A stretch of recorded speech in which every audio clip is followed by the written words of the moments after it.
हाय बच्चों, अभी हम लोग मैथमेटिकल टूल्स के वीडियो सीरीज को देख रहे हैं जिसमें कि अभी हम लोग कोऑर्डिनेट ज्योमेट्री को स्टडी कर रहे हैं। ठीक है बच्चों, तो आज का जो क्लास है उस क्लास में हम लोग पढ़ने वाले हैं स्ट्रेट लाइन के बारे में, इक्वेशन ऑफ स्ट्रेट लाइन। तो आप देखिए, अगर आपके पास एक कोऑर्डिनेट सिस्टम है, अगर आपके पास एक कोऑर्डिनेट सिस्टम है, जैसे मैं कहूं कि ये आपके पास एक्स एक्सिस है, ये आपके पास वाई एक्सिस है, आपको इस लाइन का इक्वेशन ड्रॉ करना है। मतलब एक ऐसा लाइन जो एक्स एक्सिस के पैरेलल हो, ये भी लाइन हो सकता है, ये भी लाइन हो सकता है। सपोज कीजिए कि ये जो हाइट है, अगर मैं इस लाइन का बात करूं तो ये जो हाइट है वो हाइट है 1। अगर ये हाइट है 1 तो इस जगह पर हाइट क्या है बेटे 1, इस जगह पर क्या है हाइट 1, इस जगह पर क्या है 1, इस जगह पर क्या है 1। आप ये देखिए कि x बदलता जा रहा है लेकिन y हमेशा 1 है। तो इस स्ट्रेट लाइन का इक्वेशन हो जाएगा y इक्वल्स 1। ठीक है, इस पॉइंट का कोऑर्डिनेट आप आसानी से बता सकते हैं, इस पॉइंट का कोऑर्डिनेट होगा 0 1। अगर मैं कहूं कि ये जो हाइट है, ये हाइट यहां से यहां तक का जो हाइट है वो हाइट है 3, तो यहां भी हाइट 3, यहां भी हाइट 3, यहां भी हाइट 3। तो इस तरह से आप लोग इस स्ट्रेट लाइन के इक्वेशन को क्या बोल दोगे, y इक्वल्स 3। अगर मैं कहूं कि ये हाइट 5 है, ठीक है, तो इस पॉइंट का कोऑर्डिनेट क्या हो गया 0 5, इस पॉइंट का कोऑर्डिनेट क्या हो गया 0 3। आप इस स्ट्रेट लाइन के इक्वेशन को बोल सकते हैं y इक्वल्स 5। ठीक है, अब यहां पर सपोज कीजिए कि आपके पास एक स्ट्रेट लाइन है और इस पॉइंट का कोऑर्डिनेट है 0 -2।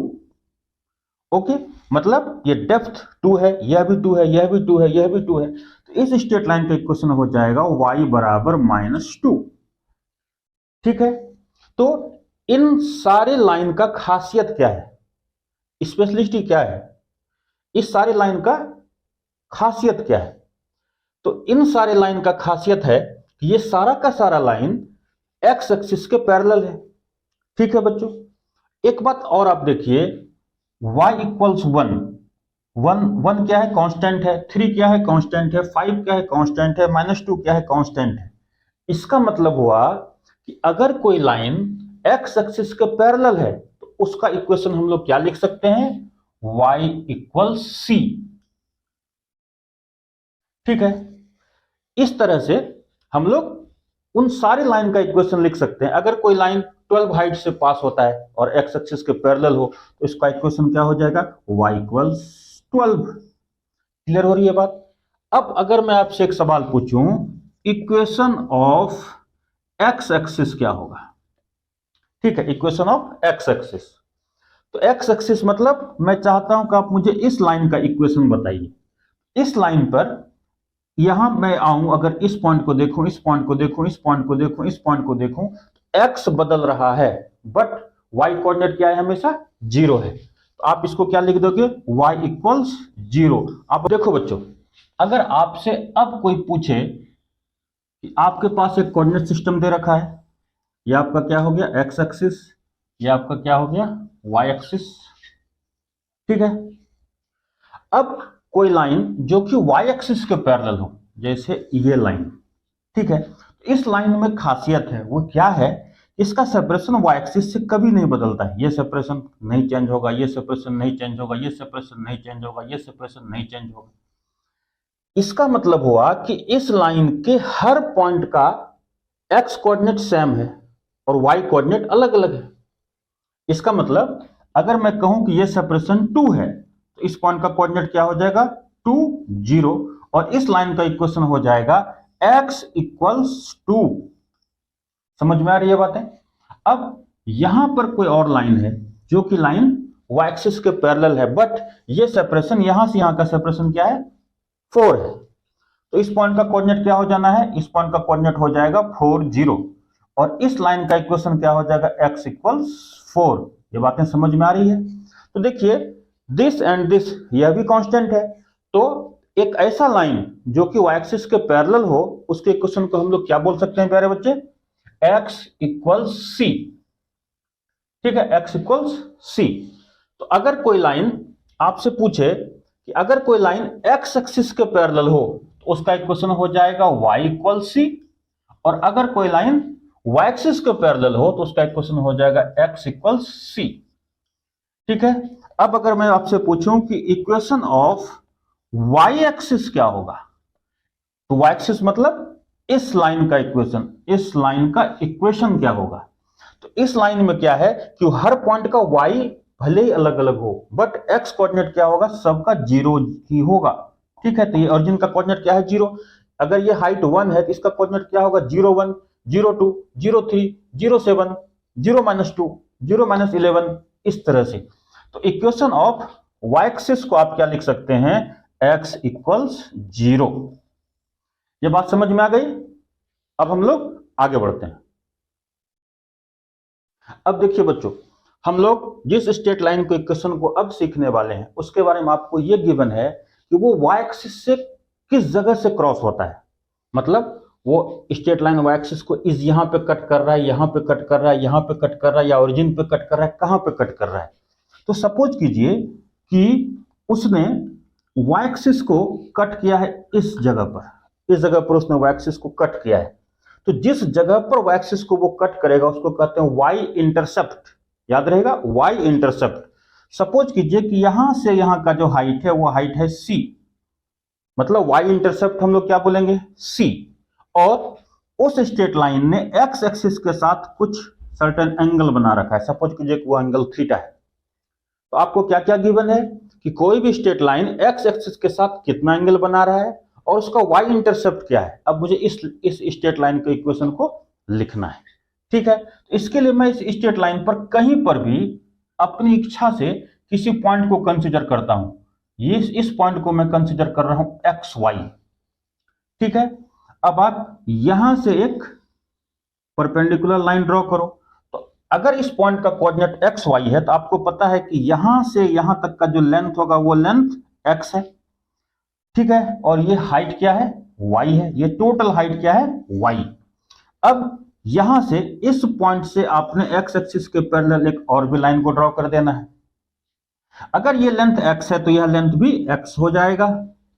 ये हाइट अगर c है तो ये हाइट भी c होगा। इट मींस कि यहां से यहां का जो हाइट है वो हाइट c है। टोटल हाइट आपने क्या बोला है, y। इट मींस कि यहां से यहां का हाइट क्या हो जाएगा, y माइनस c। ठीक है, अब देखिए ये लाइन x एक्सिस के पैरेलल है और ये खुद x एक्सिस है। इट मींस कि अगर ये वाला एंगल थीटा है तो ये वाला एंगल भी थीटा ही होगा। क्लियर है बात। अब आप इस राइट एंगल ट्रायंगल में मुझे एक बात बताइए, अगर मैं आपसे पूछूं कि टेन थीटा क्या होगा, टेन थीटा, आप बोलोगे परपेंडिकुलर बाई बेस। अब मैं क्रॉस मल्टीप्लाई करता हूं तो मैं लिख सकता हूं, उस साइड को मैं पहले लिखता हूं y माइनस सी इक्वल्स, या करके मल्टीप्लाई हो जाएगा। तो मैं लिख सकता हूं टेन थीटा इंटू एक्स। अब c को मैं उधर ट्रांसफर करता हूं तो मैं लिख रहा हूं y equals ten theta into x plus सी।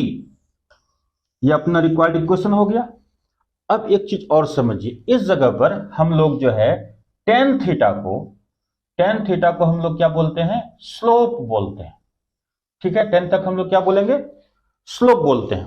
तो स्लोप का मतलब होता है ढलान। जैसे ढलान क्या होता है, किसी भी स्ट्रेट लाइन का ढलान क्या होता है, आप उसको आसान भाषा में ऐसा बोल सकते हैं, ग्रेडियंट इसको कहा जाता है, इसको स्लोप कहा जाता है। ठीक है, और इस स्लोप को हम लोग टेन थीटा को स्लोप बोलेंगे और उसको हम लोग रिप्रेजेंट कोऑर्डिनेट ज्योमेट्री में किससे करते हैं, m से।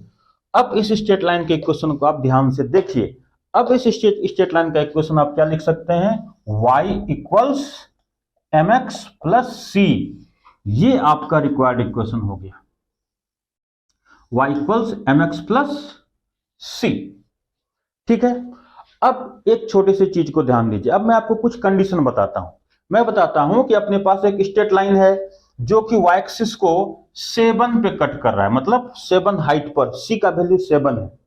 मतलब वो किस पॉइंट से y एक्सिस से गुजर रहा है, 0 7 उसका कोऑर्डिनेट है। तो c का वैल्यू आपको मैं क्या बता रहा हूं, 7। और x एक्सिस के साथ वो जो एंगल बना रहा है वो एंगल मैं आपको बता रहा हूं क्या है, 60 डिग्री। और आपने इस स्ट्रेट लाइन का इक्वेशन लिखना है। तो ये आपके पास फॉर्मूला है, मैं लिख सकता हूं y बराबर m के बदले में tan थीटा होता है, इसका मतलब मैं लिखूंगा tan 60 x प्लस c का वैल्यू क्या है 7 है। तो y बराबर आपको पता है कि tan 60 का वैल्यू क्या होगा √3x प्लस 7। ये आपका आंसर हो गया। बात समझ में आ रही है? ठीक है, अब हम लोग आगे बढ़ते हैं। आप लोग इस स्ट्रेट लाइन के क्वेश्चन को याद रखिएगा। y equals mx plus c। m क्या है? स्लोप। स्लोप का मतलब tan थीटा। तो वह थीटा क्या है? कोई भी स्ट्रेट लाइन x एक्सिस के साथ जितना एंगल बना रहा है। c क्या है? y intercept. ठीक है, अब अगर मैं आपसे कुछ स्ट्रेट लाइन के इक्वेशन को मैं लिखता हूं आपके लिए, y इक्वल्स 7x प्लस 2। ठीक है, तो अब अगर मैं आपको कहूं कि इस स्ट्रेट लाइन का स्लोप क्या है, तो आप इस जगह से कंपेयर करो। y इक्वल्स mx प्लस, इसका मतलब ये m है, तो इस स्ट्रेट लाइन का स्लोप क्या है 7। ठीक है, वो y एक्सिस को किस हाइट पे कट करेगा? 2 हाइट पे कट करेगा। ठीक है, अब कोई बोले कि यह स्ट्रेट लाइन कैसा होगा, तो आप कुछ इस तरीके से दिखा सकते हो। कुछ ये वाला स्ट्रेट लाइन है। ठीक है, ये आपका क्या है? एक्स एक्सिस, ये आपका क्या है? Y axis. मैं इस स्ट्रेट लाइन का बात कर रहा हूं। और अगर ये एंगल थीटा है, कोई आपसे पूछे कि थीटा क्या होगा, तो आप लिख सकते हो कि tan थीटा बराबर 7।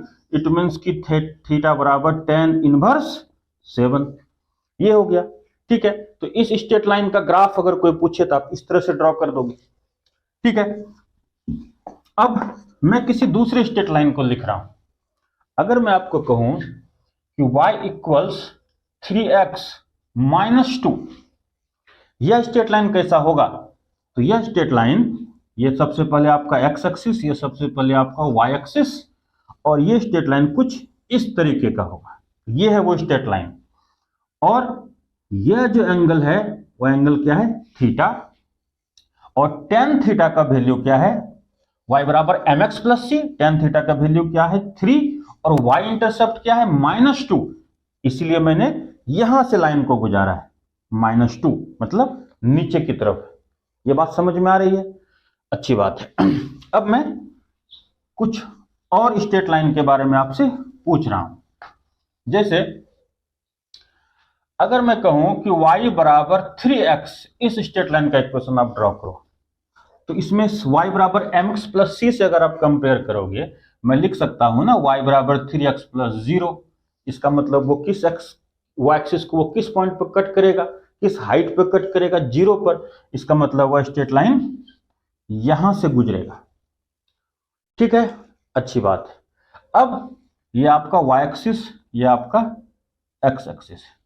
तो इस तरीके से आप लोग इस स्ट्रेट लाइन को ड्रॉ कर सकते हैं। इसमें c का वैल्यू 0 है, m का वैल्यू 3 है। m बोले तो tan थीटा। ठीक, अब मैं लिखता हूं y बराबर -2x प्लस 3। इस स्ट्रेट लाइन का स्लोप पहले बताइए। -2, c का वैल्यू क्या है? 3। अच्छा, अभी तक मैं जितने भी स्ट्रेट लाइन के इक्वेशन को ड्रॉ कर रहा था, उसमें स्लोप क्या था? स्लोप मैंने जितना भी एग्जांपल दिया सारे में स्लोप था पॉजिटिव। स्लोप पॉजिटिव होने का मतलब tan थीटा का वैल्यू है पॉजिटिव।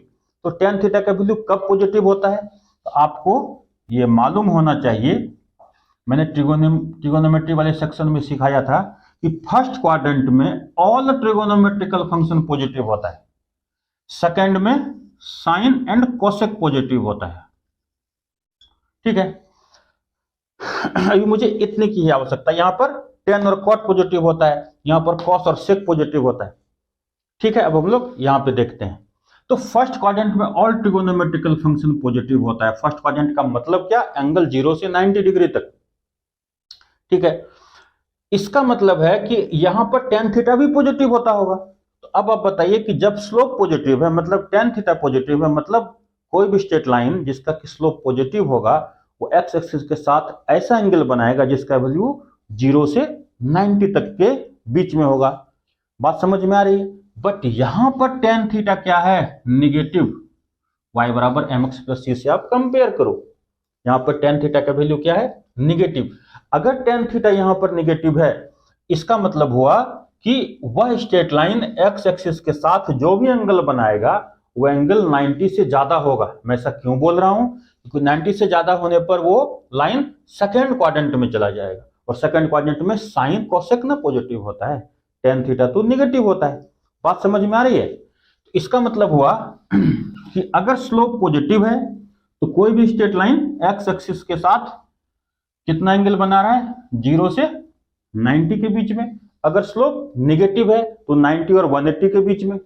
और अगर स्लोप अनडिफाइंड है, इसका मतलब वो टेन थीटा का वैल्यू अनडिफाइंड, किस एंगल पर? 90 डिग्री पर। तो इसका मतलब वो एक्स एक्सिस के साथ 90 डिग्री का एंगल बना रहा है। और अगर स्लोप 0 है, इसका मतलब वो टेन थीटा, अगर स्लोप 0 मतलब टेन थीटा का वैल्यू 0, इसका मतलब टेन 0 का वैल्यू 0 होता है। इसका मतलब टेन थीटा की जगह में अगर मैं 0 रखता हूं तो टेन 0 का वैल्यू 0 होता है। इसका मतलब हुआ कि वह लाइन एक्स एक्सिस के पैरेलल होगा। इतना बात समझ में आ रहा है? तो यह जो स्ट्रेट लाइन है, वह स्ट्रेट लाइन, ये आपका वाई एक्सिस, ये आपका एक्स एक्सिस, तो y equals m x plus c, c पर पहले ध्यान दिए, C3 है। इसका मतलब वो स्ट्रेट लाइन कुछ इस पॉइंट से गुजरेगा और स्लोप निगेटिव है, इसका मतलब वो स्ट्रेट लाइन इस तरह से नहीं होगा, कुछ इस तरह से होगा। ये बात आपको समझ में आ रही है? इस तरह से होगा। ठीक, अब अगर मैं आपको एक और स्ट्रेट लाइन यहीं पर दे दूं, y बराबर -3x-7, इसका मतलब इसका भी स्लोप क्या है? निगेटिव, और y इंटरसेप्ट क्या है? -7, वह भी निगेटिव। इसका मतलब यह कुछ इस तरह का इक्वेशन होगा। वो यहां से -7 से गुजरेगा और वो कुछ इस तरीके का हो सकता है, कुछ इस तरीके का स्ट्रेट लाइन होगा। ये बात समझ, दोनों पैरेलल नहीं है, दोनों अनपैरेलल लाइन है। ठीक है, तो ये बात आपको समझ में आ गई। अगर आपके पास y इंटरसेप्ट पता हो और स्लोप पता हो तो आप स्ट्रेट लाइन के इक्वेशन को लिख सकते हैं। अब हम लोग आगे बढ़ते हैं। अब देखो बच्चों, अब हम लोग ये सीखने वाले हैं कि आपको अगर मैं ये बताऊं कि कोई भी लाइन, कोई भी स्ट्रेट लाइन एक्स एक्सिस को किस पॉइंट पे कट कर रहा है और वाई एक्सिस को किस पॉइंट पे कट कर रहा है, मतलब एक्स इंटरसेप्ट और वाई इंटरसेप्ट आपको मैं दोनों बात बता दूं।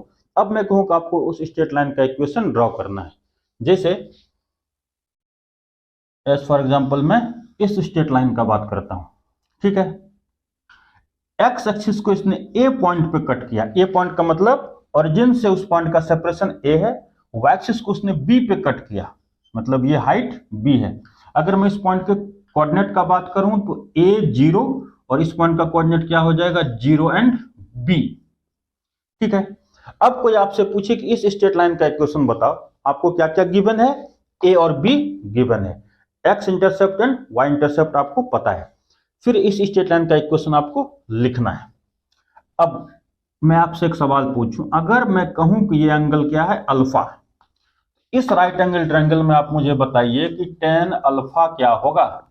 आप कहोगे this by this, b by a. आप इस बात को याद रखिएगा।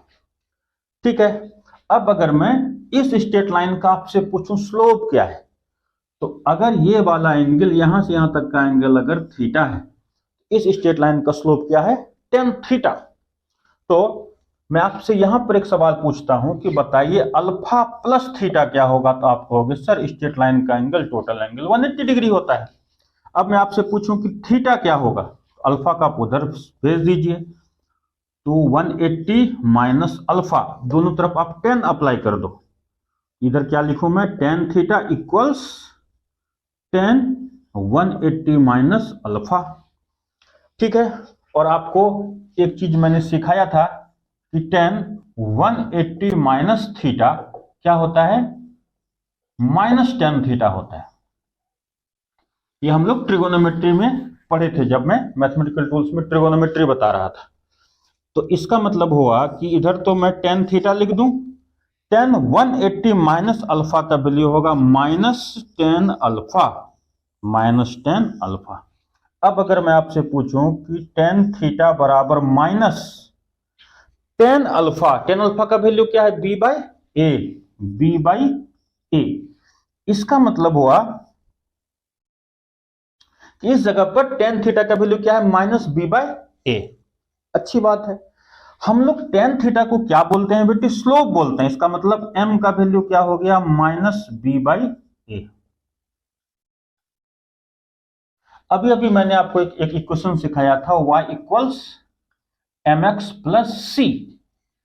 m क्या है, स्लोप। अब हम लोग इस स्ट्रेट लाइन के इक्वेशन को लिखते हैं, y इक्वल्स m क्या है, स्लोप। तो स्लोप का वैल्यू मैं क्या लिखूं, minus b by a x plus c. C क्या है, y इंटरसेप्ट। तो इस स्ट्रेट लाइन का y इंटरसेप्ट क्या है, b। मैं यहां पर क्या लिख देता हूं, b। ठीक है। अब आप दोनों ही तरफ b से डिवाइड कर दो, LHS RHS दोनों तरफ आप b से डिवाइड कर दो। तो मैं इस तरह से लिख सकता हूं, यहां भी मैंने b से डिवाइड कर दिया, यहां भी मैंने b से डिवाइड कर दिया। ठीक है। तो इधर क्या बचेगा, y बाई बी इक्वल्स, तो इस टर्म को इससे भी डिवाइड करोगे, इससे भी डिवाइड करो, तो b और b कैंसिल हो जाएगा, माइनस एक्स बाई ए ये बचेगा, plus one, this and this cancel हो जाएगा। अब आप इस टर्म को लेकर को इधर आ जाओ, y by B plus X by A equals one. ये हो गया आपका रिक्वायर्ड इक्वेशन। बात समझ में आ रही है। अब आपको इस फॉर्मूले को याद रखना है। अब आप समझो, अगर मैं आपको कहूं कि आपके पास एक ऐसा स्ट्रेट लाइन है जो एक्स एक्सिस को 3 0 पे कट करता है और वाई एक्सिस को उसने 0 4 पे कट किया। इसका मतलब हुआ कि ए का वैल्यू क्या है, 3 है, और बी का वैल्यू क्या है, 4 है। तो ऐसे स्ट्रेट लाइन के इक्वेशन को आप क्या लिख सकते हो, y बाई बी मतलब y by 4 plus X by 3 equals 1। ये हो गया आपका इक्वेशन। आप एलसीएम लेकर के इसको आप इस तरह से भेज करके आप लीनियर इक्वेशन में लिख दो। अब तो बाकी छोटे बच्चे के जैसा काम है। ठीक है बच्चों, अब आपने ये भी सीख लिया, एक्स इंटरसेप्ट और वाई इंटरसेप्ट से हम लोग किसी स्ट्रेट लाइन के इक्वेशन को कैसे लिखते हैं। सबसे ज्यादा जरूरी है आपको स्लोप को समझना, और वो सबसे आसान है स्लोप को समझना। टेन थीटा को स्लोप बोलते हैं। ठीक है। देखो बच्चों, अब अगर हम लोगों को दो पॉइंट गिवन हो, कोई भी दो पॉइंट आपको गिवन है, एक ऐसा स्ट्रेट लाइन जो इस दोनों पॉइंट से पास कर रहा हो, इसको हम लोग बोलते हैं टू पॉइंट फॉर्म। तो उस स्ट्रेट लाइन के इक्वेशन को आपको लिखना है। ये भी बहुत आसान है। पहले तो मैं उसका फिगर बना लूं कुछ। ये वो स्ट्रेट लाइन है जो इन दोनों गिवन पॉइंट से होकर के गुजर रहा है। मैं इस बीच में कहीं पर भी एक पॉइंट को कंसीडर करता हूं, वो पॉइंट है एक्स वाई। ठीक है। x1 y1 x2 y2 fix point है। एक्स वाई एक मूविंग पॉइंट है, जिसके मूव करने से ये पॉइंट मूव कर रहा है, जिसके मूव करने से ये स्ट्रेट लाइन बन रहा है। ठीक है। अच्छा, अब अगर मैं यहां से एक परपेंडिकुलर लाइन को ड्रॉ करूं, तो ये वाला हाइट क्या हो जाएगा, y, ये वाला हाइट क्या हो जाएगा y2, ये वाला हाइट क्या हो जाएगा y1। ठीक है। तो बड़े ध्यान से आपको समझना है। अगर यहां से यहां का हाइट y है और ये हाइट y1 है, तो ये y1 देयरफॉर यह भी y1 है यहां से यहां तक, और यहां से यहां तक y है, तो यहां से ये सेपरेशन, ये लेंथ क्या हो जाएगा, y माइनस y1। ठीक है। सेम आप यहां पर देखिए, अगर ये y2 है और यहां से यहां तक y है, तो y2 और ये तो y है क्योंकि ये दोनों बराबर होगा। ठीक है। तो ये क्या हो जाएगा, y2 माइनस y। अच्छी बात है। अब आप देखिए, अगर इस पॉइंट का कोऑर्डिनेट xy है, xy, ठीक, तो यहां से यहां का सेपरेशन x है और ये सेपरेशन x1 है, तो ये सेपरेशन क्या होगा, यहां से यहां का separation this x minus x1। अगर ये x माइनस x1 है, तो यह भी क्या हो जाएगा, x माइनस x1। ठीक है। अब आप देखिए, अगर यहां से यहां का सेपरेशन इस पॉइंट के कोऑर्डिनेट के हिसाब से ये क्या है, x2, और ये क्या है, x, तो ये क्या हो जाएगा, x2 माइनस x। ठीक है। अब आप देखिए, अगर मैं कहूं कि इस यहां पर जो दो राइट एंगल ट्रायंगल है, दोनों राइट एंगल ट्रायंगल सिमिलर है, ठीक है, तो आप सिमिलर ट्रायंगल से जा सकते हो, आप दोनों में tan थीटा का वैल्यू निकाल सकते हो। सपोज कीजिए कि ये वाला जो एंगल है, ये वाला एंगल क्या है, थीटा, और ये वाला एंगल भी क्या है, थीटा। तो मैं दोनों में tan थीटा निकाल सकता हूं। पहले मैं इसमें tan थीटा निकालूं अगर, तो मैं सीधा लिख देता हूं tan theta equals tan theta. यहां पर tan थीटा क्या होगा, दिस बाय दिस, तो आप लिख सकते हो y2 minus Y divided by x2 minus x equals tan theta equals tan theta. तो ये वाला tan थीटा मैंने यहां से निकाला, और एक और tan थीटा मैं यहां से निकाल लेता हूं, तो दिस बाई दिस, इसका मतलब मैं कहूं कि y minus y1 divided by x minus x1, ये रहा, ये आपका इक्वेशन हो गया। आप चाहो तो क्रॉस भी कर सकते हो, कोई इशू नहीं है, तो आप लिख सकते हो y2 minus Y divided by y minus y1 equals x2 minus x divided by x2 minus x divided by x minus x1। ये आपका वो इक्वेशन हो गया, ठीक है। आप इस रास्ते से भी जा सकते हो। अब आप समझो एक और भी तरीका, ये तो अपना रिजल्ट आ चुका है, ये वाला ट्रायंगल और ये वाला ट्रायंगल क्या है, सिमिलर है। तो सिमिलर ट्रायंगल्स का क्या प्रॉपर्टी होता है, कोरस्पॉन्डिंग साइड्स का रेशियो बराबर होता है। तो मैं कह सकता हूं दिस, इसके कोरस्पॉन्डेंस ये है, एंड इसके कोरस्पॉन्डेंस ये साइड है।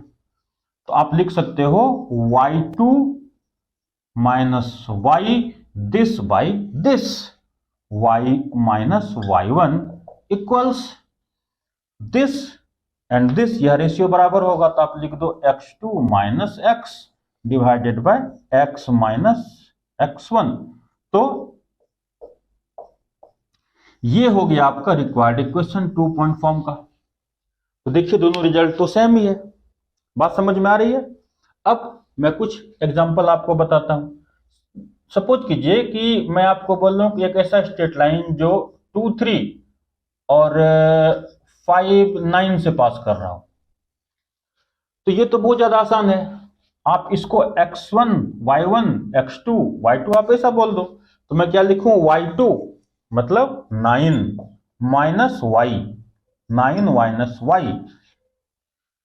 Divided by y minus y1, y1 तो 2 है, equals x2 5 minus x divided by x minus x1 3। ये आपका वो आंसर हो गया, ठीक है। तो अब हम लोग स्ट्रेट लाइन के इक्वेशन को सीख चुके हैं, ठीक है बच्चों। अब स्ट्रेट लाइन में एक और बहुत इंपॉर्टेंट बात है जो कि आपको जानना चाहिए, जी angle between two straight line. तो आप इसको देखिए, सपोज कीजिए आपके पास एक कोऑर्डिनेट सिस्टम है, ये x एक्सिस, ये आपका y एक्सिस, ये आपके पास एक स्ट्रेट लाइन है, से इट इज L1, ठीक है, और यह जो एंगल बना रहा है वो एंगल बना रहा है x एक्सिस के साथ अल्फा, ठीक है। तो tan अल्फा क्या हो गया, इस स्ट्रेट लाइन का स्लोप, जिसको कि मैं m1 कॉल कर रहा हूं, tan अल्फा इक्वल्स m1। आपके पास एक दूसरा स्ट्रेट लाइन है, यह स्ट्रेट लाइन को आप कह दो L2। यह जो x एक्सिस के साथ एंगल बना रहा है वो एंगल क्या बना रहा है, बीटा। तो tan बीटा L2 का स्लोप हो गया। तो आप बोल सकते हो कि tan beta equals m2, m1 इस लाइन का स्लोप, m2 इस लाइन का स्लोप, ठीक है। बट आपसे मैंने पूछा कि इस दोनों स्ट्रेट लाइन के बीच का एंगल क्या होगा, तो मैं सोच रहा हूं कि ये वाला एंगल को मैं थीटा मान लूं, ये एंगल है थीटा। तो आपका आंसर क्या है, थीटा। बट थीटा का वैल्यू क्या होगा, तो आपको यह पता होगा कि किसी भी ट्रायंगल में इंटरनल एंगल का एडिशन एक्सटर्नल एंगल के बराबर होता है।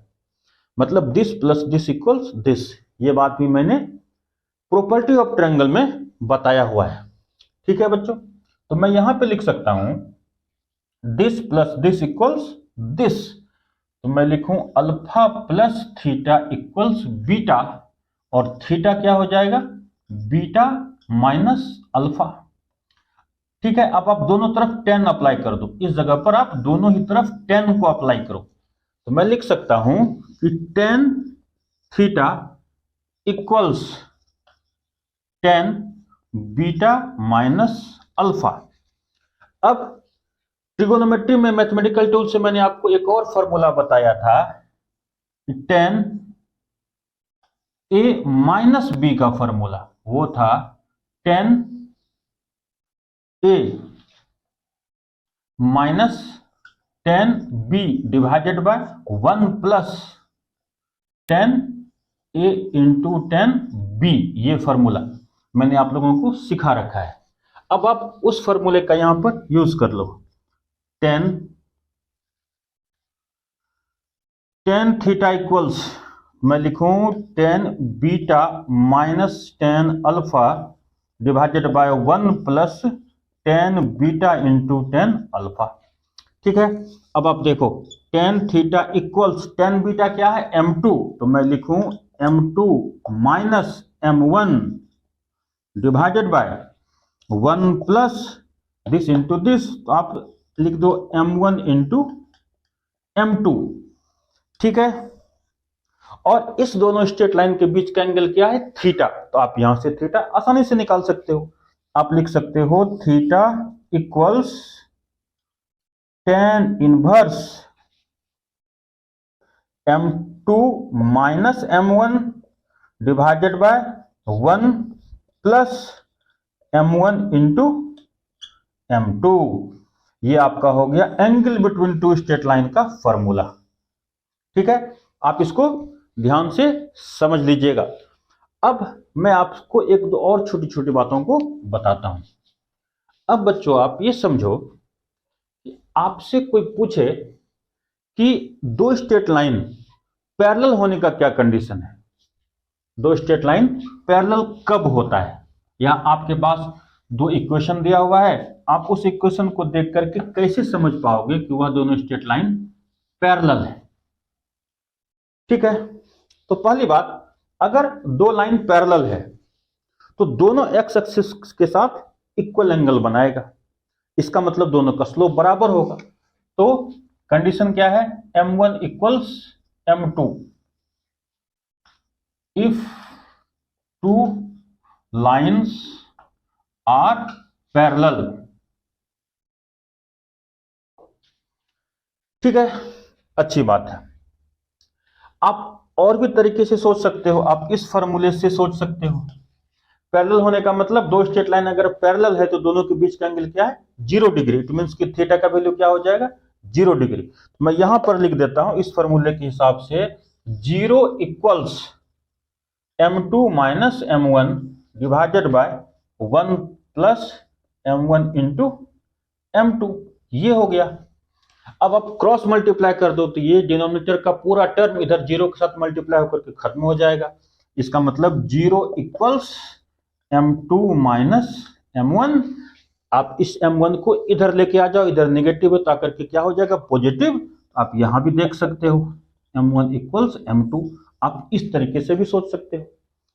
ठीक है, अब अगर कोई आपसे पूछे find the condition for which two straight line will be perpendicular to each other, समझ में आ रही है, दो स्ट्रेट लाइन के परपेंडिकुलर होने का क्या मतलब है। तो परपेंडिकुलर होने का मतलब है, परपेंडिकुलर होने का मतलब है कि थीटा का वैल्यू क्या हो जाएगा, 90 डिग्री। ठीक है, आप लिख सकते हो कि tan 90 का वैल्यू क्या होता है, अनडिफाइंड, अनडिफाइंड होता है। तो मैं इस फॉर्मूले से चलता हूं, मैं लिखता हूं कि tan 90 इक्वल्स, इस फॉर्मूले को देख लो एक बार, tan 90 equals m2 minus m1 divided by 1 plus m1 into m2। ठीक है, तो tan 90 क्या होता है, अनडिफाइंड। अगर किसी इक्वेशन का LHS अनडिफाइंड है तो RHS को भी अनडिफाइंड होना पड़ेगा, इस टर्म को अनडिफाइंड होना चाहिए।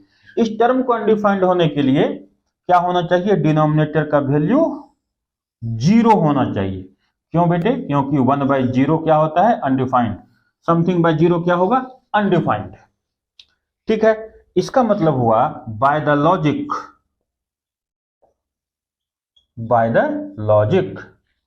1 plus m1 into m2 equals 0। आपने 1 को उधर भेज देना है, तो फाइनल रिजल्ट क्या हो गया, m1 इंटू m2 इक्वल्स -1। ठीक है, तो आपको क्या समझना है, अगर दो स्ट्रेट लाइन पैरेलल है तो m1 इक्वल्स m2, अगर दो स्ट्रेट लाइन परपेंडिकुलर है तो m1 और m2 का प्रोडक्ट क्या हो जाएगा, -1 हो जाएगा। ठीक है बच्चों, तो कोऑर्डिनेट ज्योमेट्री में स्ट्रेट लाइन में मैथमेटिकल टूल्स में आपने इतना अगर सीख लिया तो आपको 11, 12 इंजीनियरिंग, मेडिकल कहीं भी आपको दिक्कत नहीं होने वाला है। नेक्स्ट क्लास में हम लोग कैलकुलस स्टार्ट करने वाले हैं मैथमेटिकल टूल्स के अंदर में। ठीक है।